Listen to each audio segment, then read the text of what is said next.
ओम शांति। सत्यम शिवम सुंदरम। सत्य बाबा सचखंड की स्थापना कर रहे हैं। तो बाबा कहते हैं बच्चे जो भी अंदर में छूट है वो सब खत्म करो, क्योंकि मैं आया हूँ सत्यनारायण की कथा सुनाने के लिए, सत्यनारायण बनने के लिए, सचखंड में जाने के लिए कथा सुनाता हूँ। तो अंदर से सब झूठ निकाल दो। साथ साथ बाबा ने कहा आपस में बहुत बहुत मीठा होकर के चलो, लून पानी नहीं हो, अच्छे लक्षण धारण करो, फिर सेवा करो तो लोगों के ऊपर भी प्रभाव पड़ेगा। साथ साथ बाबा ने कहा मैं आता हूँ नई दुनिया की हिस्ट्री ज्योग्राफी सुनाने के लिए। ये तुम बच्चों को सबको सिद्ध करके बताना है कि बाप नई दुनिया की स्थापना कर रहा है, सचखंड में चलना है। तो सुनते हैं 27/5/2022 के साकार अनमोल धारणा युक्त मधुर महावाक्य। मीठे बच्चे विचार सागर मंथन कर भारत की हिस्ट्री ज्योग्राफी और नई दुनिया का संबंध सिद्ध कर बताओ तो कल्प की आयु सिद्ध हो जाएगी। क्वेश्चन, तुम बच्चों को अभी कौन सी धुन लगी हुई है जो मनुष्यों से भिन्न है? आंसर है तुम्हें धुन है कि विश्व का बेड़ा जो डूबा हुआ है उसे हम सैल्वेज करें, सबको सच्ची सच्ची सत्यनारायण की कथा व अमर कथा सुनाएं जिससे सबकी उन्नति हो। इतने बड़े बड़े महल बिजली आदि सब कुछ है, परंतु उन्हें ये पता नहीं है कि ये सब आर्टिफिशियल झूठी उन्नति है। सच्ची उन्नति तो सतयुग में थी जो अब बाप आकर करते हैं। गीत है आखिर वह दिन आया आज। ओम शांति। गरीब निवाज आया तो सही, परंतु कोई सही तिथि तारीख नहीं लिखते, कोई डेट संबत तो होना चाहिए ना। जैसे बताते हैं कि आज फलानी तारीख, फलाना मास, फलाना संबत है। गरीब निवाज कब आया यह लिखा नहीं है। जैसे लक्ष्मी नारायण सतयुग आदि में थे तो उनका भी संबत होना चाहिए। इनका फलानी संबत में राज्य था, लक्ष्मी नारायण का भी संबत है और भी सबके अपने अपने संबत हैं। गुरु नानक का भी लिखा हुआ है कि फलानी संबत में जन्म लिया। संबत बिगर पता नहीं पड़ता।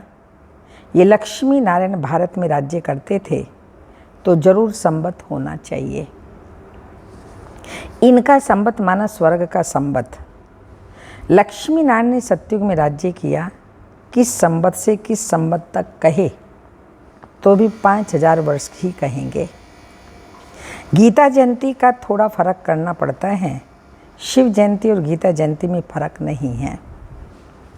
कृष्ण जयंती का फर्क पड़ेगा, लक्ष्मी नारायण का वही संबत लिखना होगा। यह भी विचार सागर मंथन करना होता है। पब्लिक को यह कैसे बताएं लक्ष्मी नारायण का क्यों नहीं संबत दिखाते? विक्रम संबत दिखाते हैं, बाकी विक्रमाजीत संबत कहाँ? अभी तुम बच्चों को अच्छी तरह मालूम है भारत की हिस्ट्री ज्योग्राफी नई दुनिया का संबत भी दिखाना चाहिए। नई दुनिया में राज्य था आदि सनातन देवी देवताओं का, तो उनका संबत भी कहेंगे। हिसाब करेंगे तो उनको 5000 वर्ष हुआ। यह सिद्ध कर बताने से कल्प की आयु सिद्ध हो जाएगी और लाखों वर्ष जो लिखा है वो झूठा हो जाएगा। ये बातें बाप आकर समझाते हैं। जो मनुष्य सृष्टि का बीज रूप है, सृष्टि के आदि मध्य अंत को जानने वाला है। लक्ष्मी नारायण की डिनास्टी को 5000 वर्ष हुआ और 3750 वर्ष हुए राम सीता को। फिर आगे उनकी डिनास्टी चली। फिर विक्रम संबत शुरू होता है। विक्रम राजा का जो संबत है वह भी राइट नहीं है। बीच में कुछ वर्ष गुम हैं। होना चाहिए 2500 वर्ष। इस्लामी बोधि का भी थोड़ा समय पीछे शुरू होता है। इन्होंने 2000 वर्ष से अपना संबत दिया है। तुम जानते हो, हम सभी देवी देवता थे जो चक्कर लगाकर अब ब्राह्मण बने हैं। यह हिस्ट्री ज्योग्राफी अच्छी तरह से समझानी है। ब्राह्मण से फिर देवता बनते हैं। हिस्ट्री ज्योग्राफी समझते हो तो संबत भी समझाना पड़े, समझना भी पड़े। समझाने के लिए समझना पड़े। सीढ़ी के चित्र में संबत लिखा हुआ है। भारत का संबत ही गुम हो गया है। जो पूज्य थे उनका संबत ही गुम कर दिया। पुजारियों का संबत शुरू हो गया। देखो, अशोक भाई, बाबा आपको याद कर रहे हैं। अशोक पिल्लर कहते हैं, द्वापर में अशोका, शोक रहित तो कोई है ही नहीं। अशोक पिल्लर तो आधा कल्प सतयुग त्रेता तक चलता है। उनकी यह महिमा है, शोक पिल्लर की महिमा नहीं है। यहाँ तो इस दुनिया में दुख ही दुख है। अशोक होटल नाम रखा है परंतु है नहीं। आधा कल्प क्षण भंगुर सुख को अशोक कह देते हैं। यहाँ अशोक कुछ है नहीं। मांस मदिरा गंध खाते रहते हैं, कुछ भी समझते नहीं हैं। हम दुखी कैसे हुए, कारण क्या है? अभी तुम समझते हो, ये बातें सुनेंगे वही जो कल्प पहले स्वर्ग में सुखी थे। जो वहाँ थे नहीं वह सुनेंगे भी नहीं। जिन्होंने भक्ति पूरी की होगी वह कुछ न कुछ आकर शिक्षा लेंगे। नॉलेज को सुनकर लोग खुश होंगे। चित्र भी क्लियर हैं, संबत भी लिखा हुआ है। ब्रह्मा विष्णु का जन्म भी तो यहाँ होना चाहिए। बाकी शंकर तो सूक्ष्म वतन का है और शिव है मूल वतन में। सूक्ष्म मूल को भी जानते नहीं, इसलिए शिव शंकर को मिला दिया है। शिव है परम पिता परमात्मा और शंकर है देवता। दोनों को मिला नहीं सके, उन्होंने मिला दिया, लेकिन वो है सूक्ष्म और वो है निराकार। तो बाबा ने कहा दोनों को मिला ना सकें। अभी तुम बच्चों को कितनी समझ मिली है, कितना नशा चढ़ता है। रात दिन यही तात लगी रहे, लोगों को कैसे समझाएं? बेसमझ को ही समझाया जाता है।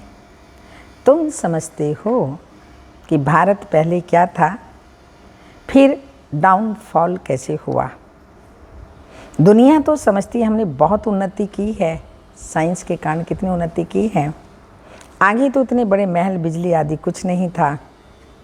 अभी तो बहुत उन्नति में जा रहा है, क्योंकि उन्हों को तो ये पता ही नहीं है कि आर्टिफिशियल झूठी है।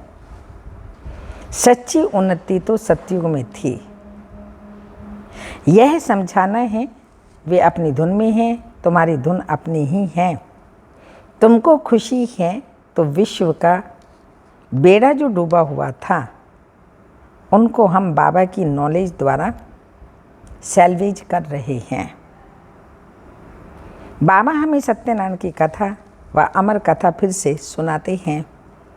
भक्ति मार्ग में तो अनेक कथाएं सुनाते हैं। तुम समझते हो कि वो सब झूठी कथाएं हैं जिससे कोई फायदा नहीं। ये शास्त्र आदि पढ़ते आए हैं, फिर भी सृष्टि तो तमो प्रधान होती ही जाती है। सीढ़ी उतरते आए फायदा क्या हुआ? सिख लोगों का भी मेला लगता है। महातालाब में स्नान करते हैं, वो गंगा जमुना आदि को नहीं मानते। कुंभ के मेले पर सिख लोग नहीं जाते, वो अपने तालाब पर जाते होंगे। उनका फिर खास प्रोग्राम होता है, कभी उनको साफ करने भी जाते हैं।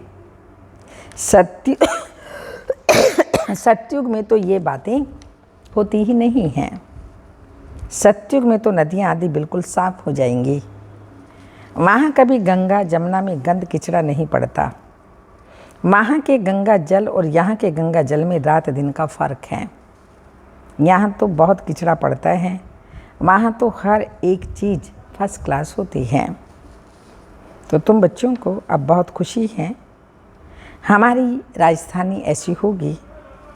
हम फिर से 5000 वर्ष बाद श्रीमत पर स्वर्ग की स्थापना कर रहे हैं। नाम ही है स्वर्ग, बैकुंठ, जिसमें लक्ष्मी नारायण का राज्य था। शांति धाम अथवा निर्वाण धाम एक ही है। तुम जानते हो हम शांति धाम में कैसे रहते हैं। ऊपर में है शिव बाबा, फिर ब्रह्मा विष्णु शंकर, फिर देवताओं की माला, फिर क्षत्रिय वैश्य शूद्र, निराकारी झाड़ से आत्माएं नंबरवार आती रहती हैं। जो सत्युग में आने वाले नहीं हैं वो पढ़ने के लिए कभी नहीं आएंगे। हिंदू धर्म ही जैसे अलग हो पड़ा है, किसको पता नहीं है कि आदि सनातन देवी देवता धर्म था। वह धर्म कैसे और कब स्थापन हुआ किसी को पता नहीं। तुमको यह नॉलेज अब दी गई है कि दूसरों को भी समझाओ। चित्र तो बहुत सहज हैं, कोई को भी समझा सकते हो कि इन्होंने ये राज्य कब और कैसे लिया और कितना समय तक राज्य किया। राम सीता का भी होना चाहिए कि फलाने संवत से फलाने संवत तक इन्होंने राज्य किया। पीछे फिर पतित राजाएं शुरू हो जाते हैं। यह देवताएं हैं मुख्य, जिनकी पूजा होती है।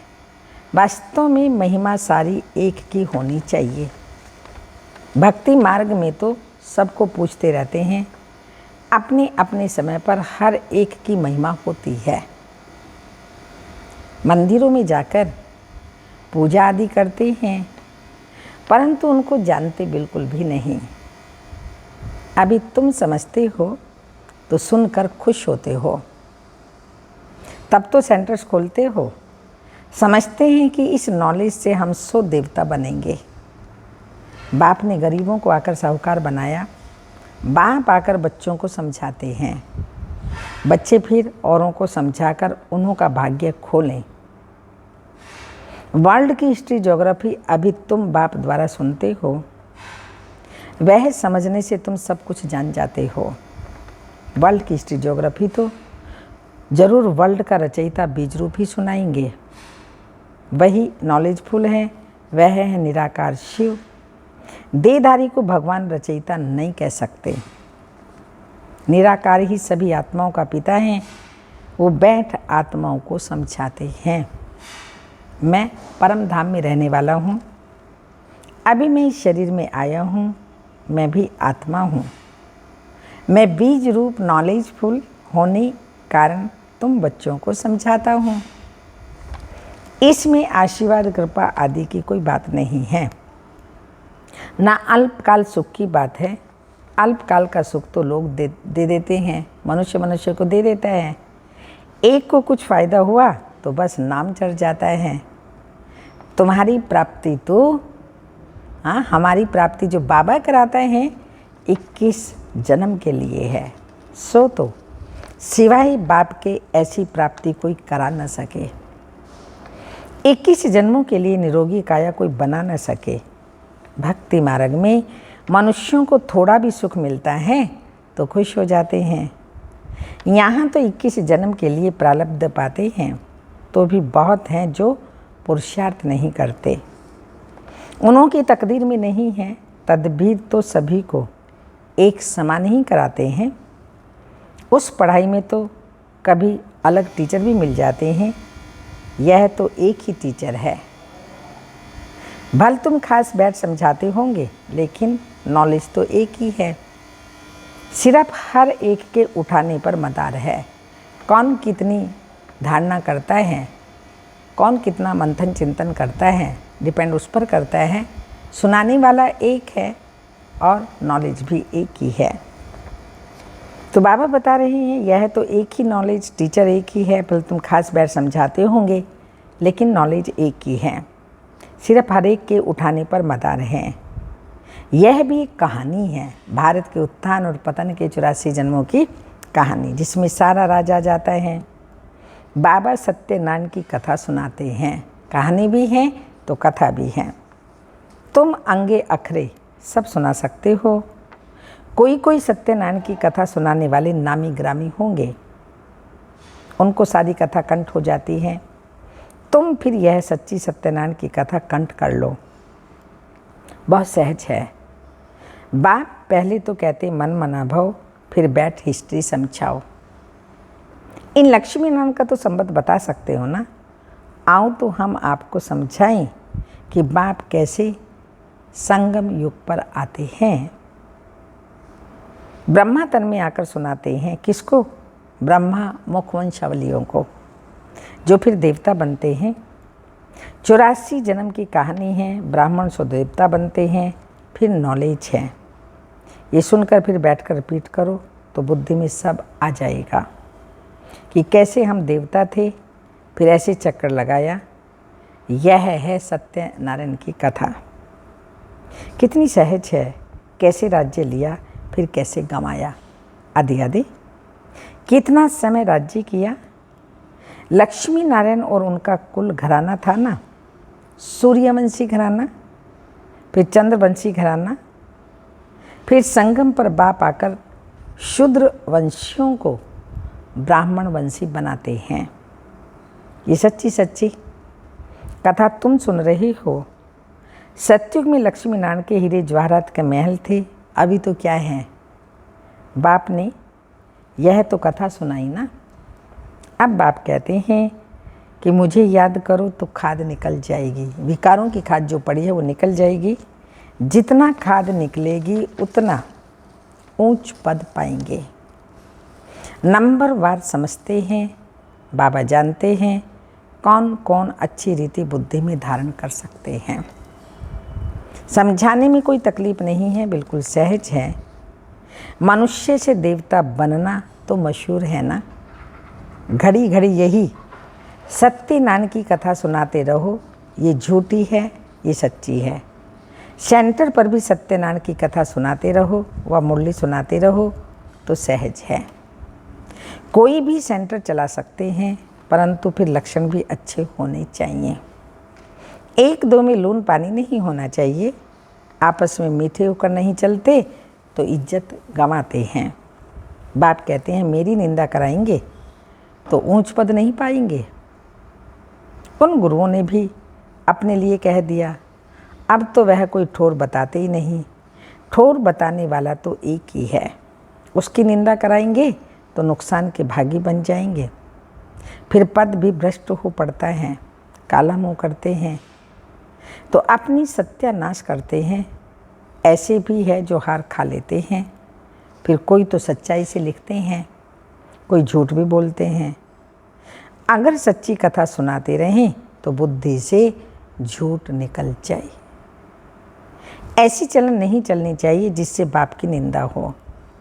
जिनकी ऐसी अवस्था है वो जहाँ भी जाते हैं तो ऐसी चलन ही चलते हैं। खुद भी समझते हैं हम सुधर नहीं सकेंगे तो फिर राय दी जाती है घर गृहस्थ में रहो।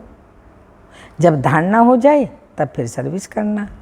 घर में रहेंगे तो तुम्हारे ऊपर इतना पाप नहीं चढ़ेगा। आश्रम में रहें, आश्रम में रह के ऐसे कोई कर्म करें तो 100 गुना पाप चढ़ेगा। और सेवा करें तो बाबा की इज्जत, अपनी इज्जत गंवा देंगे। इसलिए बाबा कहते भले घर में रहो, जो करो जैसे भी करो तो इतना पाप नहीं बनेगा। यहाँ फिर ऐसी कॉमन चलन चलते हैं तो निंदा करा देते हैं। इससे तो गृहस्थ व्यवहार में कमल फूल समान रहना अच्छा है। अच्छा, मीठे मीठे सिक्के लदे बच्चों प्रति माता पिता बाप दादा का याद प्यार। Good morning, diamond morning. रूहानी बाप की रूहानी बच्चों को नमस्ते। हम रूहानी बच्चों की रूहानी माता पिता बाप दादा को याद प्यार, गुड मॉर्निंग, डायमंड मॉर्निंग, ओम नमस्ते। धारणा के लिए मुख्य सार हैं। अंदर से झूठ निकल जाए उसके लिए सदा सत्य नारायण की कथा सुननी और सुनानी है। कभी ऐसी चलन नहीं चलनी जो बाप की निंदा हो। सेकंड पॉइंट, आपस में बहुत मीठा होकर रहना है, कभी लून पानी नहीं होना है। अच्छे लक्षण धारण कर फिर सेवा करनी है। वरदान, ब्राह्मण जीवन में बधाइयों की पालना द्वारा सदा वृद्धि को प्राप्त करने वाले पद्मा पदम भाग्यवान भव।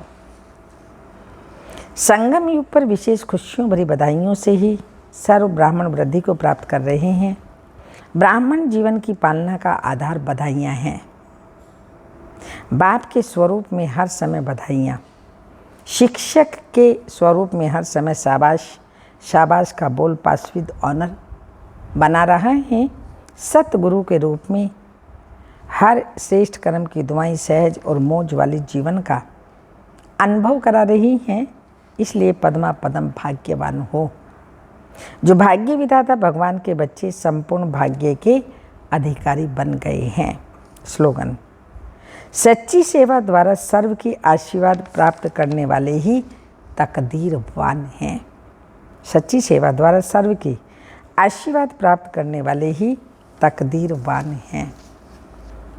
तपस्या की पॉइंट है, जैसे अपने स्थूल कार्य के प्रोग्राम को दिनचर्या प्रमाण सेट करते हो, ऐसे अपनी मनसा समर्थ स्थिति का प्रोग्राम सेट करेंगे तो स्वतः ही कभी अपसेट नहीं होंगे।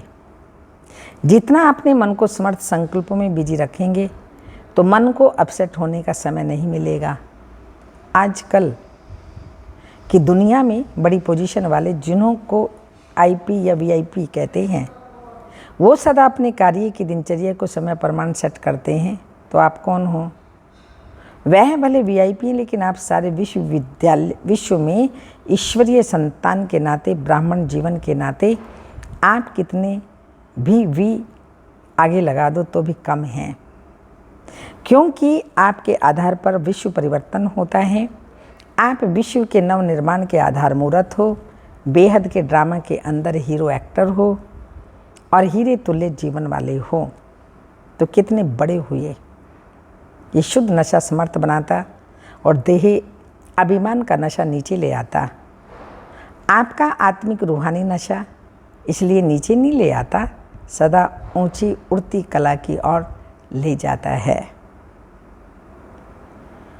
इसलिए व्यर्थ की तरफ आकर्षित होने का कारण अपने मन बुद्धि की दिनचर्या सेट नहीं करते हो। मन को बिजी रखने की कला संपूर्ण रीति से सदा यूज करते रहो। ओम शांति।